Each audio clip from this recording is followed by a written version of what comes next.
and open source in AI models. Now, in the software development community, open source typically refers to software released under licenses that allow anyone to use and distribute the source code. At Nearform, we've worked for decades with projects like Node.js and React and the surrounding ecosystems that release the full source code under licenses like MIT, BSD, or the Apache one. However, when we apply the term open to AI, especially the popular large language models, or LLMs, it gets a little bit more complicated.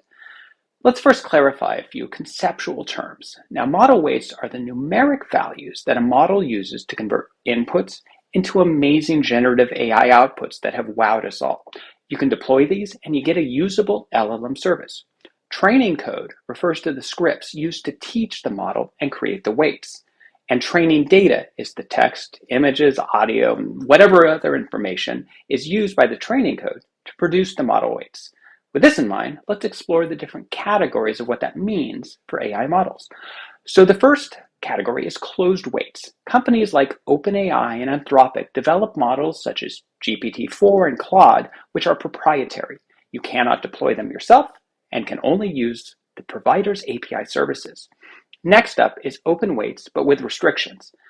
Here, Meta's Llama models fall into this category. While Meta provides access to the model weights, there are specific restrictions on their use, basically if you are a cloud hyperscaler and competitive. Next up, unrestricted open weights. And these are models like Mistral and the very hyped DeepSeek that are released under real open source licenses, granting broader freedoms and including unrestricted commercial use. However, there is no training code or data provided. So that leads us to the final category, fully open models that provide full training code, data sets, and weights, such as the Red Pajama project, allowing full flexibility and modification. So what does this all mean? So at Nearform, our background in open source software allows us to appreciate the value across this spectrum. Now, closed models provide ready-to-use solutions, but come with limitations regarding customization and data privacy.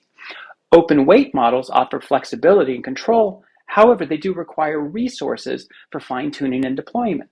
And finally, the fully open models definitely promote transparency and community collaboration, but may involve additional considerations around value and power. Ultimately, the choice between these models depends on your organization's objectives, resources, and risk tolerance. There's no one-size-fits-all answer, and each approach has its merits. As AI models become increasingly more powerful, and we expect that trend to continue, it's important to keep an eye on the AI licensing landscape and its evolution.